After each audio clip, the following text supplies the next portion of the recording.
Interesting results. Okay, Brooke, thank you. Let's bring in now NewsNation political contributor Chris Cillizza. He is also the host of So What with Chris Cillizza on YouTube. Good morning to you.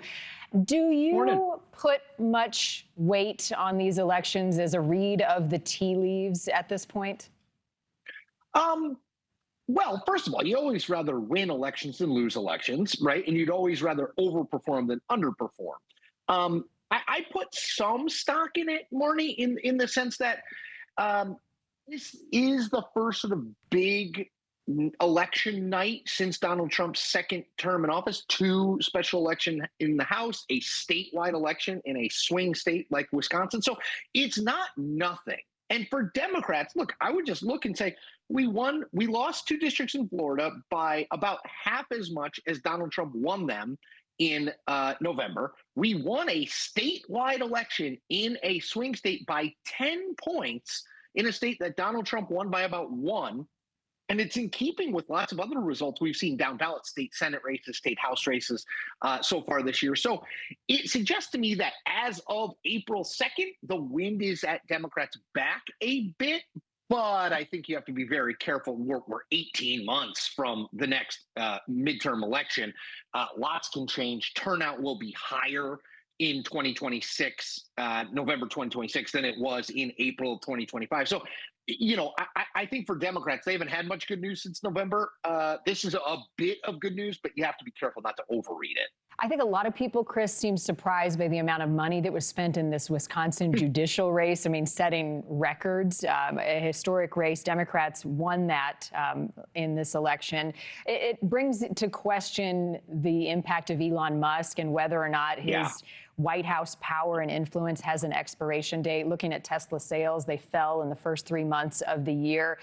Trump watches that and is surely attuned to Elon's popularity. Yeah, Marni, you know what Donald Trump likes? Winners. And you know what Elon Musk was on Tuesday night? A loser. I mean, we can debate how good was this for the Democratic Party, how good or bad was this for the Republican Party. What we cannot debate is that Elon Musk spent, upwards of $20 million through a variety of vehicles in Wisconsin. He went, as you're showing, the Cheesehead rally in Green Bay on Sunday, like a president, right? Going in at the last minute to try to rally the troops. And Brad Schimmel, the conservative, the Republican-aligned nominee, didn't just lose. Again, he lost by 10 points. 10-point margins in a state like Wisconsin is like a 30-point margin in other states, because basically every election in Wisconsin, Senate, governor, presidential, they're like a 1-point race either way. Maybe a 2-point race is like a blowout. A 10-point race? And I do think that has to do with Musk. Democrats hate Elon Musk. He was an absolute motivator for the Democratic base in Wisconsin. And independents don't love Elon Musk and what he's been doing. So it never made political sense to me that he would go in there and say, yes, this is about a referendum on me. And, he said this is about the future of Western civilization.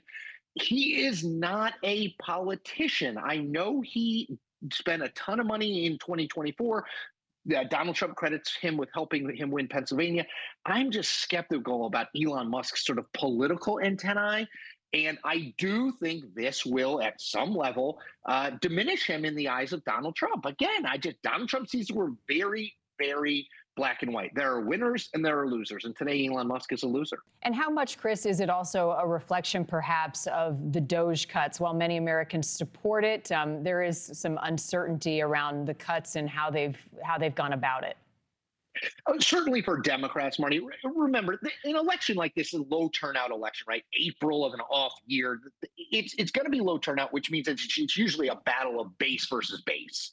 And the Democratic base absolutely was motivated by wanting to send Elon Musk a message that an unelected richest guy in the world should not have the power that he has. Now, independent voters, Republican voters, I'm not entirely sure they either don't support what Elon is doing or are following what he's doing all that closely. But for the Democratic base, no question, the sort of cuts he is making and the way he is going about it, the image of him with the chainsaw on stage earlier in the year, that kind of stuff just enrages Democratic base voters. And in an election like this, enraged voters matter, and they carried Susan Crawford to a win.